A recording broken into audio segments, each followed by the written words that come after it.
अलीगढ़ के गंगीरी थाना क्षेत्र के हिमाचल गांव में हुई सनसनीखेज मर्डर केस में पुलिस ने तेज कार्रवाई करते हुए महज 24 घंटे के भीतर मामले का खुलासा कर दिया। मंगलवार देर रात गोली मारकर हुई ऋषि कुमार की हत्या के पीछे उसकी पत्नी ललिता और उसके चचेरे भाई नीरेश का हाथ निकला।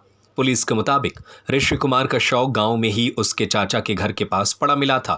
जांच के दौरान सामने आया कि ललिता के अपने देवर नीरेश से प्रेम संबंध थे, इसीलिए रिश्ते को रास्ता देने के लिए दोनों ने मिलकर ऋषि की हत्या की साजिश रची और उसे अंजाम दिया। घटना के तुरंत बाद गंगीरी पुलिस सक्रिय हुई और पत्नी ललिता व नीरेश को हिरासत में ले लिया गया। एसपी ने बताया, महज 24 घंटे के भीतर हत्या का खुलासा कर दिया गया है। पति की हत्या में पत्नी और उसके प्रेमी की भूमिका पाई गई है। दोनों से पूछताछ जारी है और आवश्यक कार्रवाई की जा रही है। देखिए, थाना गंगीरी क्षेत्र से 18 जून सुबह ये सूचना प्राप्त हुई थी कि एक ऋषि नाम के व्यक्ति का शव वहाँ पे मिला है। तो इस सूचना के आधार पर थाना पुलिस, फील्ड यूनिट और क्रिमिनल इंटेलिजेंस विंग देहात द्वारा और सभी वरिष्ठ अधिकारियों द्वारा मौके पर पहुंच के मौका मुआयना किया गया, आवश्यक साक्ष्यों का संकलन किया गया। तहरीर प्राप्त कर सुसंगत धाराओं में 175/25 थाना गंगीरी पर एक मुकदमा पंजीकृत किया है।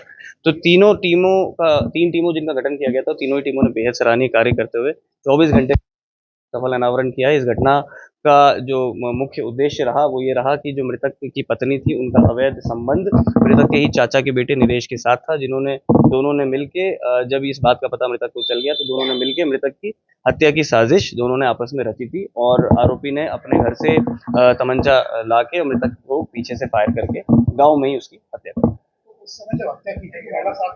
महिला जब हत्या की थी तब साथ नहीं थी। ये योजना पहले से बनी हुई थी कि जब इसने हत्या कर दी तो उसने वापस जाके महिला को बताया। महिला इसी के मुख्य आरोपी के ही घर में उस समय थी जब ये बात बताई गई।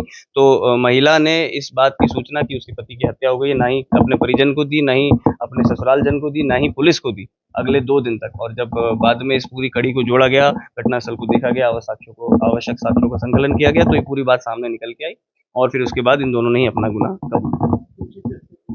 इन्होंने 315 बोर के तमंचे से एक राउंड फायर किया था कान के पीछे से, जिसमें मृतक की मौके पर ही मृत्यु हो गई थी और उसके इलाज के लिए भी ना महिला द्वारा ना ही उसके भाई द्वारा किसी तरह के कोई प्रयास किए गए, ना पुलिस को बताया गया, जिससे उनका जो मोटिव है, जो प्रिपरेशन है और जो सब्सिक्वेंट कंडक्ट है वो सब कुछ क्लियर होता है।